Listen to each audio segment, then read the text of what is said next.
Vous rencontrez des problèmes avec le capteur empreinte digitale de votre Samsung. On ne reconnaît plus votre empreinte. Dans cette vidéo, je vais vous montrer des solutions simples et efficaces pour résoudre ce problème avec ou sans mot de passe. Restez jusqu'à la fin pour découvrir un outil puissant qui va vous aider à réparer votre téléphone en quelques clics. Salut à tous, c'est Milas de la chaîne Ametech, j'espère que vous avez la forme. On va commencer tout d'abord avec la première partie, c'est comment réparer le capteur empreinte digitale avec le mot de passe. La première solution que je vous propose, c'est tout simplement de redémarrer votre téléphone. Parfois, un simple redémarrage suffit à résoudre quelques bugs. Pour cela, appuyez longtemps sur le bouton d'alimentation, sélectionnez redémarrer. Après le redémarrage, testez votre capteur d'empreinte à nouveau. On passe à la deuxième solution, c'est supprimer votre empreinte digitale et ajoutons-en une nouvelle. Je vous montre comment faire sur mon smartphone.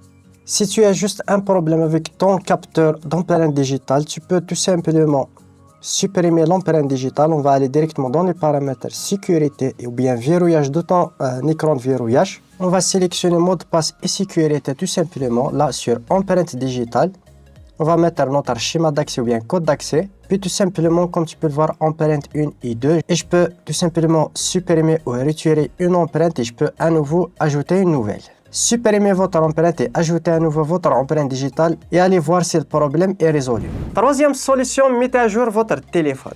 Un bug logiciel peut aussi causer des dysfonctionnements. Quatrième solution, c'est réinitialiser le téléphone aux paramètres d'usine. Si aucune de ces solutions précédentes ne fonctionne, essayez de réinitialiser les paramètres d'usine pour résoudre le problème. N'oubliez pas de faire une sauvegarde de vos données avant de faire cette étape. Pour ce faire, allez directement dans les paramètres, cherchez tout simplement paramètres supplémentaires, descendez jusqu'en bas, sauvegarde et réinitialisation et sélectionnez tout simplement réinitialisation des paramètres d'usine. On clique dessus et là tout simplement vous cliquez sur supprimer toutes les données ou bien réinitialiser avec perte de données. Pensez toujours à faire une sauvegarde pour récupérer la restauration. Cinquième solution, utilisez DrawKit pour réparer le capteur d'empreinte digitale. Pour une réparation plus avancée, je vous recommande d'utiliser le logiciel DrawKit. Si vous ne connaissez pas DrawKit, c'est un outil tout en un conçu pour résoudre de nombreux problèmes liés aux appareils Android. Il propose des fonctionnalités comme la réparation de système, le déverrouillage d'écran, la récupération de données et bien plus encore. Voici quelques avantages d'utiliser DrawKit. La réparation de nombreux problèmes système, écran noir, bug de démarrage ou encore impossibilité de charger votre smartphone. La facilité d'utilisation même pour les débutants. Testez cet outil et donnez vie à votre téléphone en quelques minutes. Je vais vous mettre un lien directement dans la description pour en savoir plus, voir les tarifs et télécharger le logiciel et je vous montre tout ça directement sur mon PC.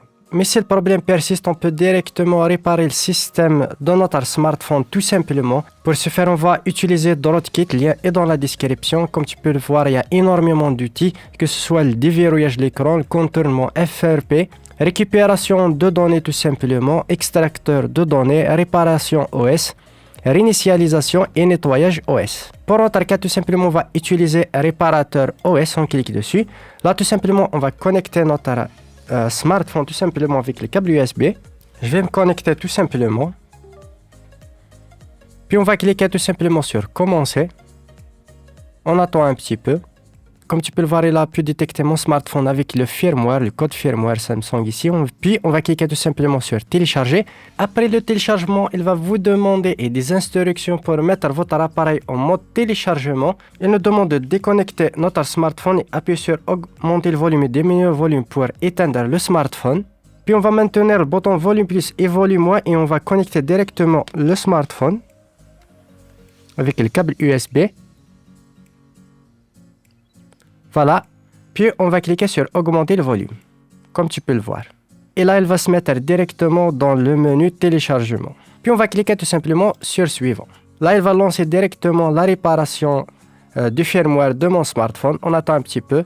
Comme tu peux le voir, il vient de commencer. Bien sûr, pendant le processus de réparation, il ne faut pas déconnecter le smartphone ou bien l'utilisation de votre smartphone. L'opération peut prendre un certain temps, entre 5 à 10 minutes. Soyez un petit peu patient. Je vais accélérer un petit peu la vidéo. Comme tu peux le voir ici, il lance la réparation. Comme tu peux le voir, l'état d'avancement de la réparation sur le smartphone ou bien directement dans le logiciel. Comme tu peux le voir, la réparation est terminée. Comme tu peux le voir, réparé avec succès sur le logiciel. Le smartphone va être redémarré automatiquement. On attend un petit peu. Et voilà, je peux directement déconnecter mon smartphone. On attend le démarrage de mon smartphone tout simplement. Et voilà, je peux directement maintenant accéder à mon smartphone. Et bien sûr, sans perte de données. Et là, directement, je peux configurer à nouveau l'empreinte digitale de mon smartphone. On passe à la deuxième partie, c'est supprimer le capteur d'empreinte digitale sans savoir votre code d'accès ou mot de passe. Si vous ne pouvez pas accéder à votre téléphone parce que vous avez oublié votre mot de passe ou bien l'empreinte digitale en question, DroidKit peut aussi vous aider à déverrouiller votre smartphone. Je vais vous montrer étape par étape.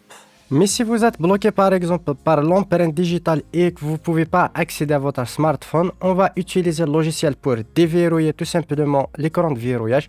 Pour ce faire, on va cliquer sur déverrouiller l'écran tout simplement.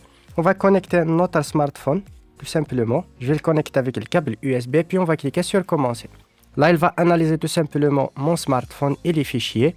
Puis on va cliquer supprimer maintenant. Pour ce faire, on maintient le bouton volume moins et le bouton latéral jusqu'à ce que mon smartphone s'éteint tout simplement. On reste appuyé avec le bouton volume moins et le bouton latéral jusqu'à ce que mon smartphone s'éteint. On attend quelques secondes. Voilà, puis on va augmenter directement le volume en maintenant le bouton latéral pour ouvrir tout simplement le mode de recovery. On attend quelques secondes et voilà, puis on va cliquer sur suivant. On va suivre les étapes. On va aller directement sur Wipe Data Factory Reset. On valide, puis sur rétablir la configuration d'usine.